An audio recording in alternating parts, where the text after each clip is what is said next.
Muy buenos días a todos. No podía dejar de comenzar un tema como este sin dejar de improvisar. Bueno, antes que nada, me presento, soy Rodrigo, como ya había presentado, pero la particularidad es que soy de Ciudad del Este, una ciudad no tan vieja aún, todavía no llega ni al centenario, ¿verdad? Pero justamente estuvimos conversando con el maestro Dos Santos en pasillo y había dado él una descripción muy peculiar de Ciudad del Este y de sus habitantes. Que la verdad que los habitantes de Ciudad del Este, cuando llegan allá, cuando se va fundando la ciudad, son personas que no tienen arraigo a la tierra, a aquel lugar. Entonces, ¿qué pasa? Ese desarraigo aún vigente al llegar a ese lugar. Entonces, lo que siempre caracterizó al esteño es de la posibilidad de poder migrar en cualquier momento, si hubiera necesidad. Al ver Ciudad del Este como una tierra de oportunidades económicas, claro que si no resultase, podrían salir otra vez del lugar y volver a su barrio. Bueno, entonces ese espíritu de nómada, incrustado en el esteño de alguna forma, directa o indirectamente, vamos a decir que es algo que también tengo en mí. Ahora, ¿qué tiene que ver el espíritu nómada con el tema? Lo que ocurre es que en la improvisación nosotros lidiamos con el azar, damos con lo imprevisto, damos con lo no planificado, ¿verdad? En el cual nosotros reaccionamos de una manera como bien venga, como bien nosotros consideremos que sea apropiado, ¿no? Entonces, ¿cómo nosotros entendemos improvisación? Obviamente, nosotros sabemos que el término asociamos siempre con algo que no está bien hecho, o a veces es algo inacabado, o es algo hecho así, pecha, ¿verdad? Pero eso se da también, lo que da es para que se construye un prejuicio con respecto a la cuestión musical. ¿Quién de alguna forma en su cotidiano no improvisa en su día a día? No hablamos de improvisación musical directamente, hablamos de una improvisación de lo cotidiano. A veces nos ocurren cosas que tenemos que solucionar, ¿no? Incluso cuando vamos a tocar algo preestablecido en una partitura, a veces, qué sé yo, se nos rompe alguna parte del instrumento, se nos rompe la cuerda, algo tenemos que hacer para poder lidiar con esa situación, ¿verdad? Pero siempre vemos desde el lado negativo, ¿no? Entonces, para colocarlo dentro del contexto musical, la utilización del término improvisación en Occidente se da a partir del siglo XV.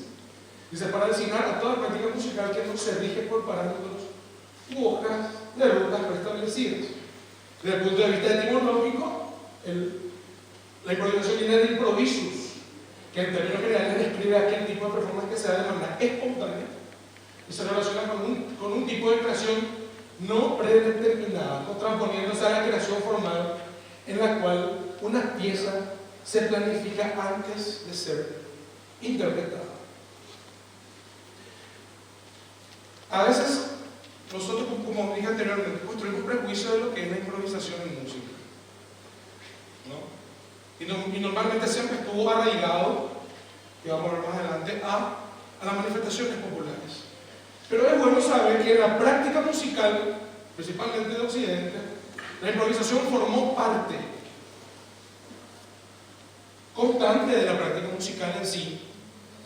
Pero ¿qué fue lo que junto con la composición musical? Pero ¿qué es lo que ocurre? Es posible considerar que a mediados de ese tiempo, del siglo XV, ¿verdad?, las prácticas de la composición e improvisación eran conectadas. Sin embargo, con la progresiva necesidad de sofisticar la escritura musical, porque también tenemos que entender que la escritura musical va evolucionando de acuerdo a las necesidades expresivas de los tiempos, ¿no?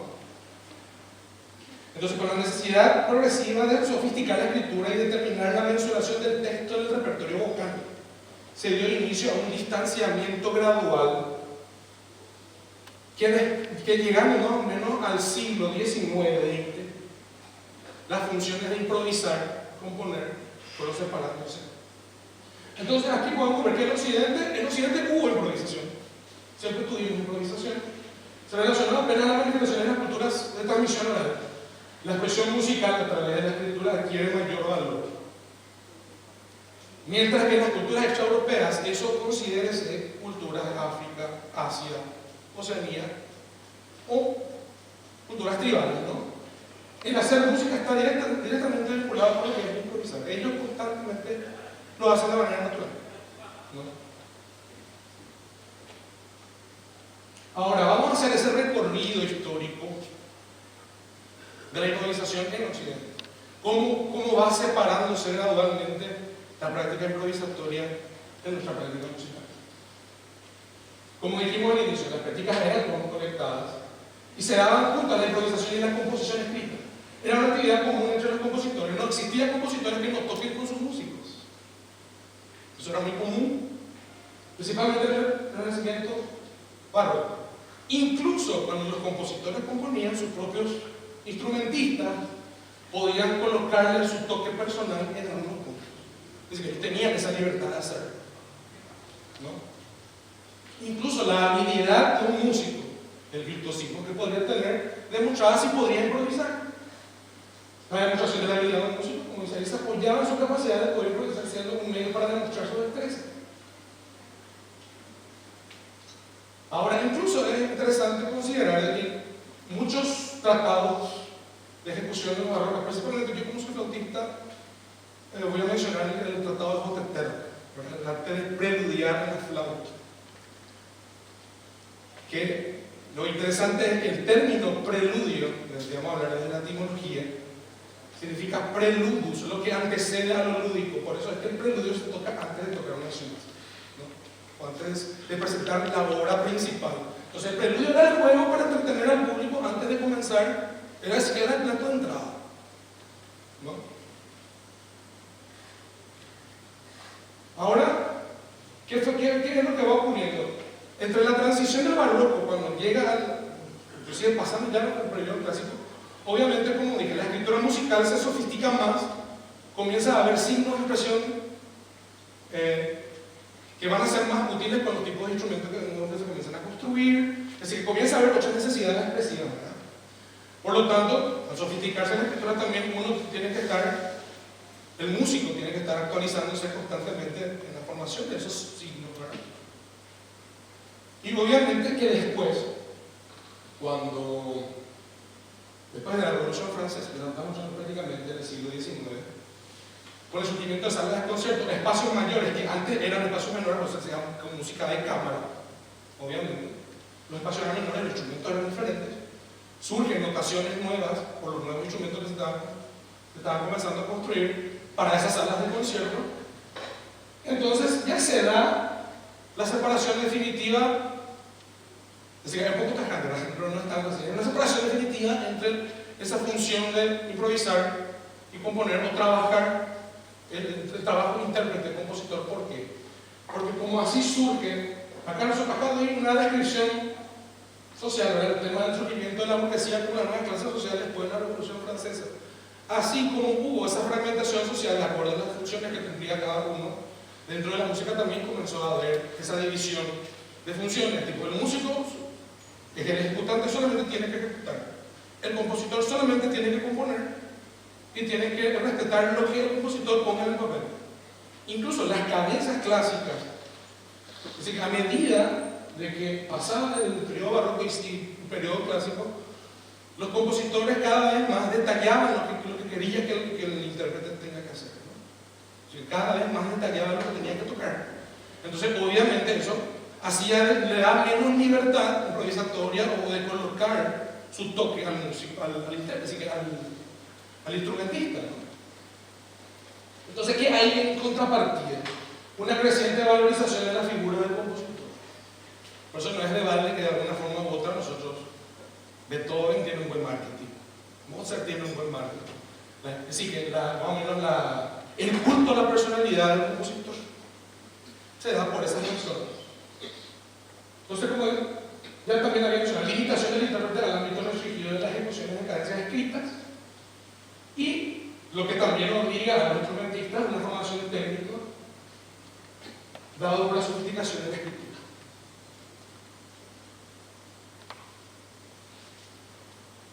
Bien. Ahora, ¿qué ocurre con la cuestión de la notación musical? Cuando estamos entrando gradualmente al siglo XX, obviamente el proceso de la sofisticación de las escrituras se da una serie de rupturas. ¿Por qué?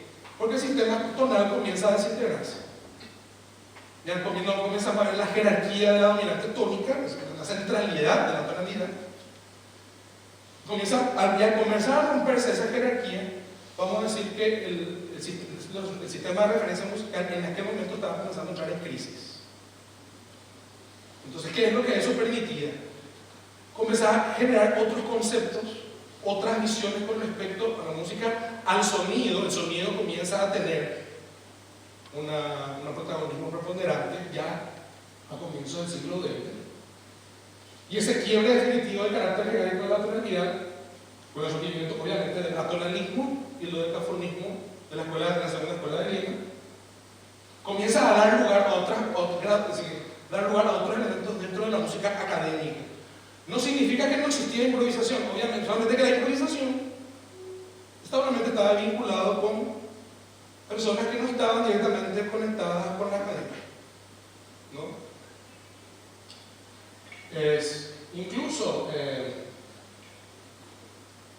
Nosotros bien sabemos que las culturas afroamericanas y demás, por lo menos en América, ya tenían desarrollando un trabajo bastante interesante con respecto a la improvisación.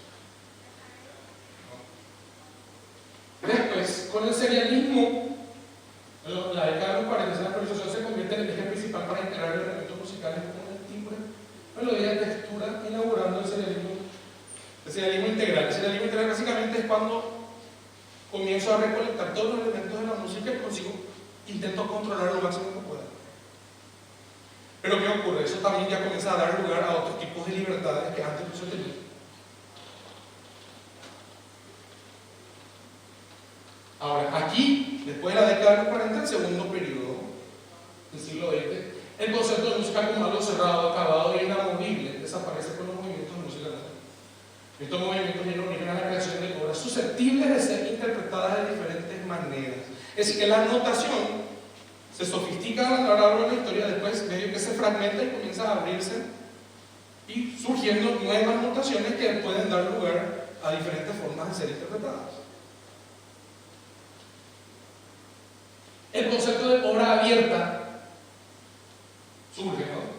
Concibiendo al arte como proceso y no como producto. Justamente en una parte del trabajo que nos está contemplado acá, se mencionó las ideas de que existe cuáles son las diferencias que hay entre la improvisación y la composición escrita. Y básicamente está relacionado con el proceso de producción. En el proceso de producción de una composición escrita, tenés el compositor que escribe la partitura, está la obra hecha, tiene que pasar ahora por un estudio, los instrumentistas tienen que practicar, tienen que estudiar las partes, tienen que ensayar para después que el público pueda interactuar con la obra. Pero ¿qué ocurre? Que el público no ve el proceso, solamente recibe el producto. Es decir, que hay una ocultación del proceso. Cuando en la improvisación lo que ocurre es que ahí mismo vos ves el proceso. No es lo mismo comer un pastel recién cocinado por el cocinero, así que puede dar un pastel hecho por un cocinero que viene al cocinero a cocinarte el pastel que vas a comer. Entonces, esa es la diferencia crucial que hay entre lo uno y lo otro. Entonces, estos cambios permiten que se establezca el ambiente ideal para la improvisación, dentro incluso de las nuevas formas de la música académica. Ahora vamos a entrar dentro del contexto de cómo este tema del proceso de la improvisación incrustado en la composición salpica la educación musical. Dice, la improvisación fue perdiendo fuerza y protagonismo a medida en que la escritura musical se fue sofisticando, y con ella a través del valor concedido a la expresión musical por medio de la escritura. La educación musical igualmente fue influenciada por ese valor, atribuyendo mayor importancia pedagógica a la capacidad de expresión del alumno a través del dominio de la lectura musical.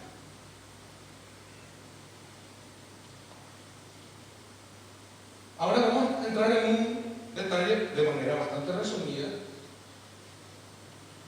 que de alguna forma u otra si vamos a ver cómo se incrusta la improvisación en los métodos activos que van surgiendo a partir del siglo XX en adelante.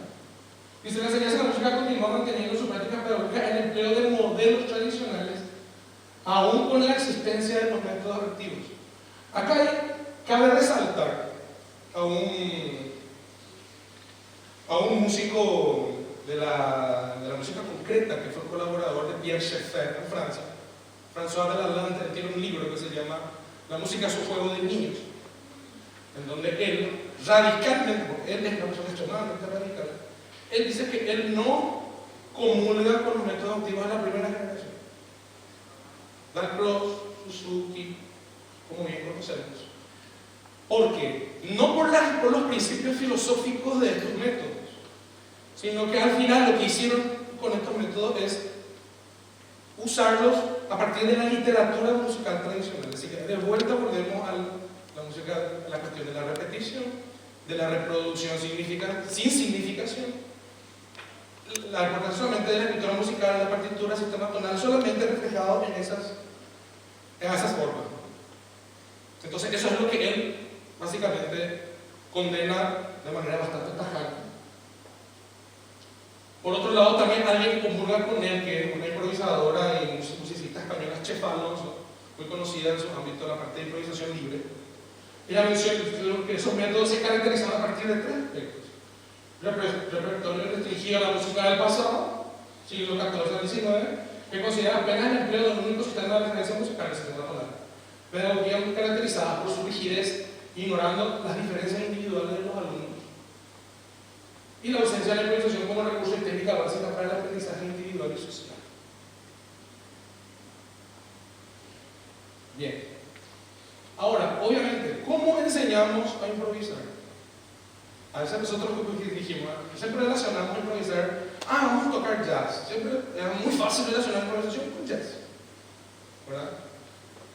Pero tenemos que entender que antes de comenzar a enseñarse, para enseñar a alguien a improvisar, se construyen modelos. No significa que, así que al comienzo dijimos que era algo no preestablecido, pero ¿qué ocurre? Hay que entrenar algunas cuestiones importantes previamente para poder trabajar improvisación de música. Entonces, ¿qué es lo que uno crea? Modelos de improvisación. ¿Qué son esos modelos? Son medios y recursos didácticos que permiten integrar aspectos musicales y consecuentemente la vivencia y la reflexión comparativa. Es decir, que los modelos, también Violeta Gesell se le llamaba esto de consignas. Estos modelos siempre tienen un propósito. Entonces voy a mostrarles dos modelos a ejemplo, y vamos nosotros a explicar un modelo que después les explica cómo va a funcionar. El primer modelo es lo que es la sonorización de historia, conocido como historia sonora. Es decir, yo puedo trabajar eso con los chicos fácilmente. Construyo una historia con ellos primero de una forma, porque el elemento narrativo es lo que está impregnado, es la característica que tiene este modelo, la característica de la narración, el elemento narrativo, ¿verdad? Noción de discurso, forma y construcción de la trama conectada a la conciencia sobre las intensidades y los momentos. Cuando habla de momentos se refiere a las escenas que van ocurriendo durante la historia, cómo yo sonorizo los momentos. Si Pepito agarró la puerta y se cayó, ¿cómo yo sonorizo cuando Pepito camina y abre la puerta y se cae? Por ejemplo, ¿no? Después, el segundo modelo es el solo fantasía. Voy a dar una explicación. Hay una forma racional, trabaja en los conceptos de tempo métrico y no métrico, sin realizarlo simultáneamente. Pero voy a detallarles cómo va. ¿De qué trata el solo fantasía? La temática. Voy a resaltar el material que voy a estar referenciando. Adrián ayer habló de un pedagogo alemán radicado en Brasil, se llama Kollreuter, Hans-Joachim Kollreuter. Cuando Adriana dijo que él decía, no crean nada de lo que yo digo. Acá hay un libro escrito sobre él. Acá dice, Kollreuter educador, el humano como objetivo de la educación musical. Es decir, que la verdad es que estos modelos de educación están basados en los modelos de Kollreuter. Quiere explicar la temática. Ritmos métricos y no métricos. Se investigan los timbres, la idea del solo y tutti para trabajar la sensibilidad. ¿Cómo aplico? Los métodos utilizados. Puede ser cualquier instrumento, membranófono, mesa, silla, vales, tocado con las manos. ¿Cómo se organiza la división de grupos entre músicos participantes y músicos espectadores? Posición: se puede colocar los participantes en círculo. ¿Cómo realizo? Un alumno inicia una fantasía libre, de carácter no métrico. Es decir, que nada de lo que toque tiene que aludir a una idea de pulso o una regularidad de movimiento, ¿no? En su instrumento, sin metro y sin repetición. Al final de la fantasía, la actuación se desemboca en un ostinato rítmico, a veces llega en un tutti. Todos hacen algo rítmico, que forzosamente debe dar un carácter métrico, y el momento en que todos entran para repetir el ostinato tutti. Un alumno B, o un participante B, vecino de A, sale del ostinato e inicia la propia fantasía. Es decir, que para salir de la parte métrica tiene que entrar un segundo sonido y vuelve a hacer otra fantasía. Vamos a hacer una demostración del solo fantasía.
Para el segundo modelo, vamos para lo que es la historia sonora. Yo había trabajado con unos chicos en un proyecto comunitario en la Ciudad del Este, parte de Barrio Escuela. Hablábamos con ellos una historia de terror. Y van a estar escuchando un partecito.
Bien, un tercer modelo que, bueno, no muestro acá, pero estoy queriendo ver, vamos a intentar hacer con ustedes. ¿Usted conoce cómo se prepara un pororó? ¿Cómo es el pororó? ¿Cómo comienza? Aceite, el maíz, salta, de a poco, hasta que después, ¿verdad? Es una aglomeración de... para que después otra vez vuelva a explotar los últimos granos. Ese, por ejemplo, la explosión del pororó, la preparación del pororó, que también se llama un modelo importante para trabajar la idea de textura a partir de los sonidos que yo tengo disponibles en ese momento. Entonces, recordando un poco lo que usan el recurso que usó la profe Adriana ayer. ¿Qué tienen en su mochila ahora? Usen todo lo que puedan tener y vamos a hacer una explosión del pororó acá en la sala. Cualquier cosa que suene. Puede ser botella, pueden ser sus manos, estado, cualquier cosa que pueda sonar.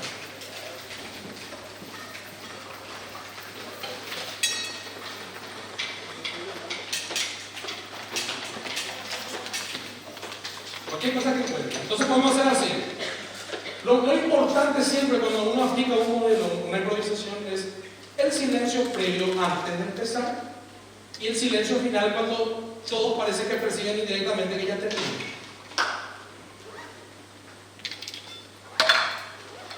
¿Comenzamos? La explosión puede empezar de aquí, de acá, para allá, ahí, de a uno. Hasta que ustedes sientan que ustedes tienen que entrar. Pero piensen, es como si fuese que cada uno es un grano. Un grano de maíz. Entonces, vamos a comenzar. Silencio previo antes. Yo puedo entrar de la entrada, pero yo entro. Silencio previo.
Ese saltó.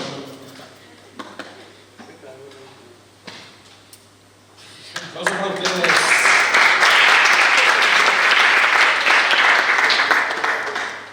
Bien, para dar un cierre como a modo de conclusión, la improvisación adquiere la peculiaridad y el carácter de la sociedad que lo adopta. En el trayecto de la historia, su práctica se fue adecuando a las exigencias estéticas y culturales de su tiempo. Las ideas de educación y las formas de concebir la formación musical del ser humano no pueden estar desvinculadas de ese trayecto dinámico.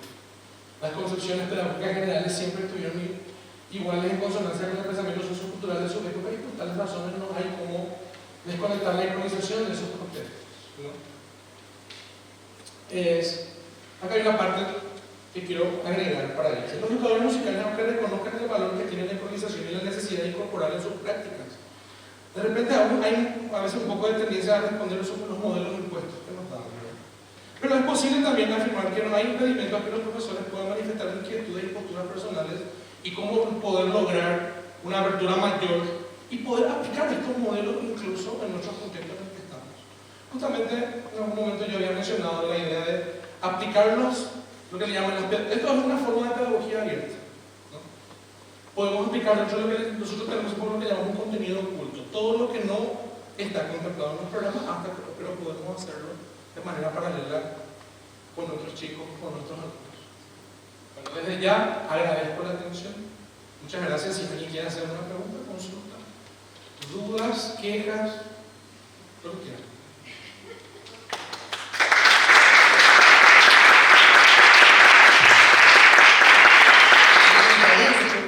Puedo hacer una pregunta.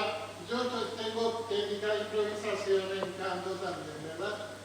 Pero normalmente no trabajamos esa espontaneidad debido al factor tiempo y que se usa un método, por ejemplo, como Stoller, ¿verdad? Que primero se tienen que estudiar todas las escalas, ¿verdad? Y entender las bases armónicas y después recién construir la improvisación. Cosa que a nosotros nos da un problema con la cuestión del tiempo. Porque imagínese, profesor, tener que estudiar todas las escalas para que puedan improvisar con tendencia al estilo jazz. Habiendo un método, ya se corta la espontaneidad que está planteada. Exactamente, porque el tema que nosotros relacionamos la improvisación con el jazz es decir, que existen improvisaciones en diferentes contextos, en diferentes lenguajes musicales, ¿no? Tener lo que llaman la improvisación idiomática, que le llama el profesor Rogerio Costa, ¿verdad?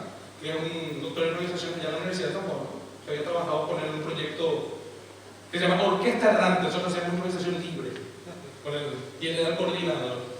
Él hacía como una división, ¿verdad? Lo que era improvisación idiomática. ¿Qué es improvisación idiomática? Es aquella improvisación que se basa en un lenguaje o un estilo específico. Jazz es uno de ellos, el flamenco se improvisa. Conocemos algunos lenguajes que son improvisatorios, pero son diferentes. Pero tenemos también la improvisación libre, en la cual no se rige bajo ningún estilo, sino que se basa directamente en la exploración de recursos sonoros. Inclusive me olvidé de mencionar, acá se había hablado, parecía un poco tajante con respecto al método activo de la primera generación, que se basó directamente en métodos, elementos tradicionales, ¿verdad? Ahora, los métodos de la segunda generación, que Violeta Gaiza le dice métodos creativos, o métodos de la segunda generación, son los que están más en comunión con el nuevo lenguaje contemporáneo, de exploración sonora, tímbrica. Entonces da para hacer la improvisación libre. Es como improvisación atonal e improvisación tonal, ¿verdad?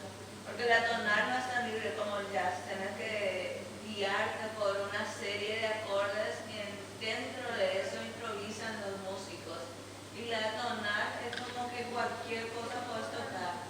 Y ahí es donde viene también este tipo de música donde, digamos, a los pianos les ponen cualquier cosa por las cuerdas. Sí, los pianos preparados. Ajá, los pianos preparados, pero ponen cualquier cosa por las cuerdas, después tocan y suena, o sea, algo que no es un piano.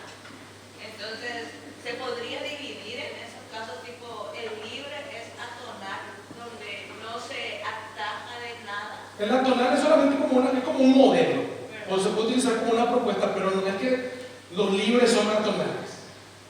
Los libres pueden ser tímbricos. Sí, cuando yo, por ejemplo, utilizo elementos tímbricos, no estrictamente son atonales. No, a lo que yo me voy es que no te regís por una tonalidad. Sí, por una centralidad, no tenés algo No central. tenés un Una tono polaridad. central, una tonalidad. Por eso es atonal, no tiene tono central. Por más de que tenga timbres, ¿verdad? Pero no tiene un eje central, una tonalidad como es en el jazz, ¿verdad? Que ahí sí tenés un eje central, hay una tipo serie de acordes que todos los demás músicos la hacen y de ahí un músico solista decide improvisar sobre eso. Se podría hacer una improvisación libre con acordes mayores. Eso es lo que le está diciendo. Con ese acorde mayor que uno entiende por tonal, se puede hacer una improvisación libre en algún momento. Tal vez no en toda la obra, pero entonces no se puede asociar directamente lo tonal es lo jazzístico y lo atonal es cualquier cosa, porque ahí mencionaba, no es cualquier cosa, hay un criterio que se llama modelo. Entonces uno puede generar un criterio ahora diciendo voy a improvisar, pero a partir de sonidos de pajaritos. Y entonces mi modelo son estos sonidos que yo entiendo, tal vez pájaros del Paraguay. Entonces improviso a partir de este idioma que entiendo, este idioma sonoro de pájaros del Paraguay. O puedo improvisar a partir de sonidos de motores diferentes. Sí. Entonces hay un criterio, hay una línea, al decir criterio, hay una lógica, pero que esa lógica uno de repente al escuchar, sin entender todo lo que ocurre por detrás, va a creer que es cualquier cosa y no. Cuando Cage está haciendo el piano preparado, le está asociando esta sonoridad, me recuerda estos sonidos africanos, el yucuchí, que tiene algo que está ahí minimalista, una repetición que tiene variaciones, están los timbres, ¿verdad? Así es. Gracias. ¿Alguien más levantó la mano? Yo quería comentar nada más. Trayendo toda esta experiencia, yo sé que para nosotros acá de repente es algo muy novedoso, pero sé también que tenemos ya muchos espacios interesantes acá que abre para esta otra forma de escuchar la música diciendo no tonal, ¿verdad? Está este grupo que se llama Puyoá, puede ser, con el profesor Gramajo, que él trae un montón de actividades que huyen de lo que entendemos por tonalidad. Y esta experiencia que el profesor Rodrigo está trayendo a la Universidad de San Paulo con el profesor Rogelio Costa, Fernando Yaceta, el núcleo, el Nuzón también, la orquesta Dante.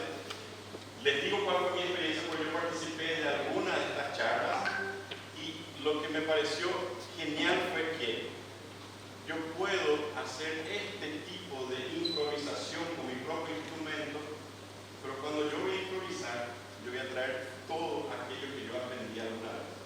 Entonces, si yo voy con el violín o con la guitarra o con el piano, en algún momento dentro de mi improvisación voy a hacer una escala, que lo aprendí en el conservatorio. Pero ahora eso está inserido dentro de un contexto mayor, un concepto diferente tal vez, ¿verdad? Entonces uno aplica. Y les digo por experiencia personal, que cuando uno improvisa en el instrumento, lo que se decía en el Renacimiento, del tiento, del ricercare, del yeporecá, que eso lo decía bastante, uno en realidad está casi calentando y trayendo todo, afinando no solamente el sonido, sino todo el cuerpo con el instrumento, y después que se entendía cómo tocar, el preludio, la tocata, improvisado. Y a partir de ahí que yo tengo todo eso, ya las manos calientes, ya entendí el instrumento el día de hoy, voy a aquella obra ya bien establecida, bien escrita, ¿verdad? Entonces, esto yo creo que es una herramienta importantísima y muy potente para trabajar con los chicos, que podemos improvisar así como dijo la profesora Adriana ayer, podemos improvisar con los elementos que existen ahora. Que me parece genial que el profesor Rodrigo trajo esto casi que actualizándonos bastante, ¿verdad? Para toda esta potencialidad, todo este universo que se estudia muy seriamente también. Gracias, profesor. Gracias. ¿Alguien más? ¿Alguien que me levantó por acá la mano? No sé si... ¿Alguien más? Sí. Hay una franja etaria ahora, no sé si estarán de acuerdo conmigo, entre los 10 y 13 años, más o menos, los chicos que tienen un perfil así muy apático para realizar actividades, ¿no? Intentan soldar un poco más para hacer este tipo de cosas, de improvisación y demás. habla, por ejemplo, que es muy aburrido, no tiene sentido, ¿verdad? Era una estrategia para esa tarea, cómo se podría motivar el tema de la improvisación. Bueno, la verdad es que tenemos que encontrar algo de cual ellos se identifican más. Los adolescentes son más difíciles en ese sentido, ¿verdad? Tienen muchos. Yo creo que ahí está más bien detectar cuál es el universo en el cual ese adolescente se está moviendo, qué le está gustando en ese momento, y comenzar a apropiarse de aquello. Así que el docente tiene que comenzar a apropiarse de aquello, ¿verdad? A veces también a nosotros los docentes nos cuesta mucho entrar en el universo adolescente, porque el adolescente es cerrado y justamente por eso nos cuesta más. Pero cuando nos mostramos abiertos a entender cuál es su universo, entonces nosotros agarramos algo de ese universo, nos apropiamos de él para convertirlo en algo interesante. Un ejemplo, un ejemplo para eso. Ejemplos. Vamos a ver, por ejemplo, no sé, podemos poner qué es lo que le están gustando a los adolescentes hoy en día, por decirlo así. Bad Bunny. Podemos hacer, por ejemplo, una historia de alguien que se volvió una estrella de reggaetón. Algo así, ¿verdad? O pues si identificamos que le gusta el reggaetón, bueno, ¿cuál es el reggaetonero que te gusta? Bad Bunny, bueno. ¿Cómo sería si vos hicieras una historia de Bad Bunny? ¿Cómo sería esa historia? Recreada, así que vos sepas de dónde viene, de lo que ya se sabe. ¿Verdad? ¿Cómo vos construirías una historia de Bad Bunny diferente? Entonces, ese es el gancho. Así que el gancho es algo en el cual ella se comienza a sentir, el adolescente se siente identificado. Eso es independientemente si nos gusta o nos gusta el reggaetón. Yo creo que esa cuestión también, el docente tiene que dejar un poco de lado esa cuestión y no inculcar ningún tipo de mostrar prejuicios que se puedan tener. Obviamente uno es libre de decir no me gusta el reggaetón, pero nosotros somos profesores de música, no somos profesores que estamos en contra del estilo musical. Es la misma cosa de decir yo soy médico, bueno, pero a mí no me gusta la cardiología.